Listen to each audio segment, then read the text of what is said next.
My mentor is my undergraduate advisor, David Rosenhan of Stanford University.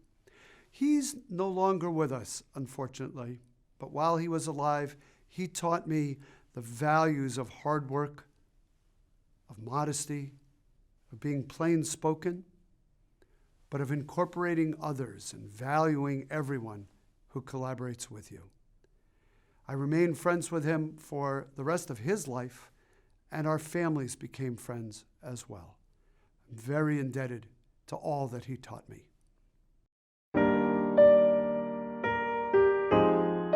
I had two mentors, and they were a couple. It was Barbara and Graham Spratley. They took an interest in me and helped me to decide what college, university I wanted to go to. Also supported me in my pursuit for music education. So I got accepted to a school and for music education. And they also just talked to me about a lot of different things and also helped me to understand that my role as an African-American male in society and also as a person of faith. And so I really appreciated everything that they did.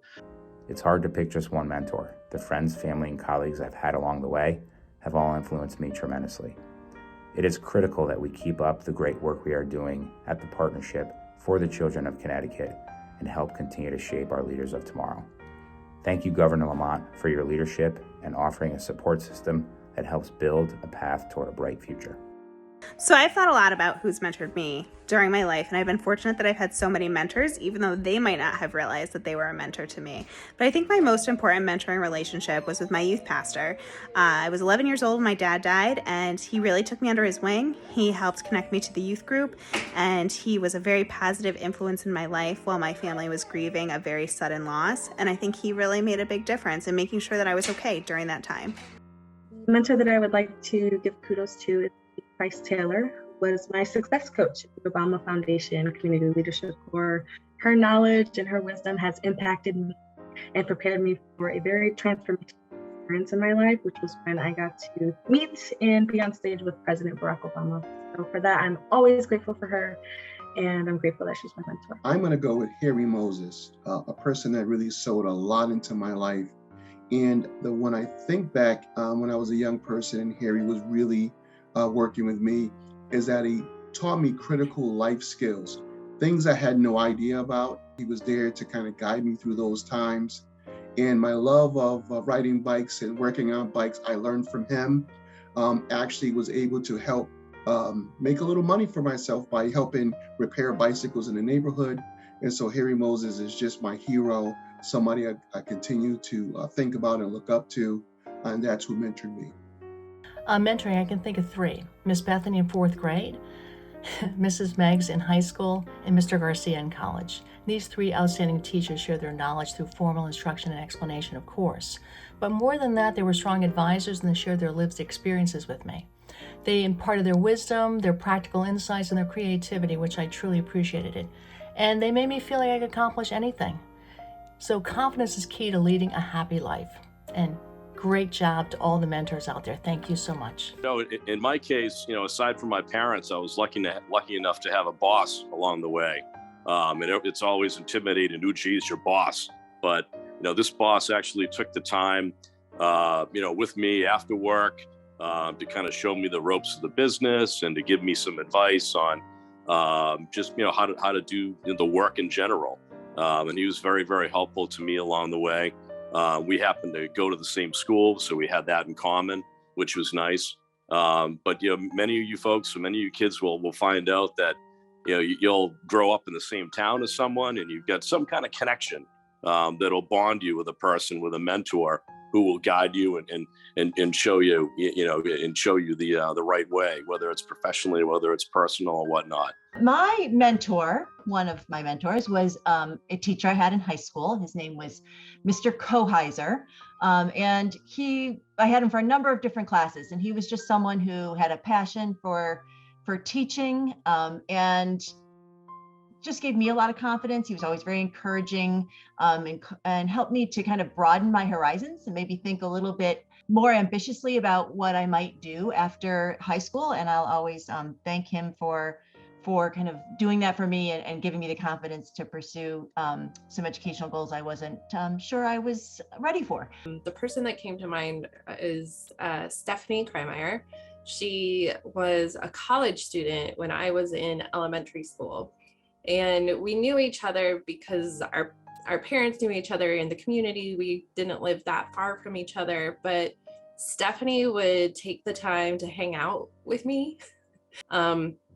It's really great to still be in contact with her and have that connection after all this time. Too had many individuals throughout my life who have taken an interest and helped me to develop and be where I am today. But the one person who does come to mind is, her name was Lee Mado. And she was a senior vice president of the first bank in which I worked as just out of college. And she really came alongside and really showed me how to be an authentic and bring your authentic self to the workplace and still be professional, but yet be real at the same time. I thought of my youth leader at church. Her name is Gisela Orozco. When I was during my teen years, it was a really difficult time with some family issues, and she showed interest in me, and she took me under her wing, and she made me feel so special, and she provided me with a lot of tools that I needed, and she always encouraged me to pursue my dreams. The professor I had in college was Dr. Merritt, and she was an education professor, and I think she taught me like how to build authentic relationships. I'll say that, and to understand that every child in the classroom, every person really is an individual, and being able to connect with what makes them unique is what's really going to build those lasting relationships. And she taught me that by just demonstrating it. I think, it was one of the first times that I felt like really seen, and I was able to kind of see myself the way that she saw me, and it gave me a lot of confidence in the work that I do. At a really crucial time, a very transitional time in my life. So I'm grateful for being there, and just the security that her presence gave was important. My aunt, Mary Beth Lannon, she's always been, just so much more than an aunt to me. When I was, ever since I was little, she would just really invest time into me, make a point to see me every week. She taught me how to face adversity with a sense of humor and optimism and grace. She's shown me how to find the opportunity in every experience and to have an ear open for what learning and growth you can have from things that you might not have initially thought was a good, investment of your time. We still meet up together every week. We have dinner together, and I'm just so lucky that she has been my mentor. There were many people with mentor-like behaviors. If they were social workers or teachers or foster parents, people who did their job but went a little bit beyond. And there's a cumulative effect of that kind of behavior that really opened the door for me in a way that allowed me to go above and beyond the situation that I lived in as a child. Roseanne, who is just my absolute most dearest friend ever. She is like the mother that I wish I could have had. She's just an amazing woman, and she's been there for me to be my cheerleader, to pick me up if I fall down. She's just an amazing woman. And I don't think I would be the person that I am without her.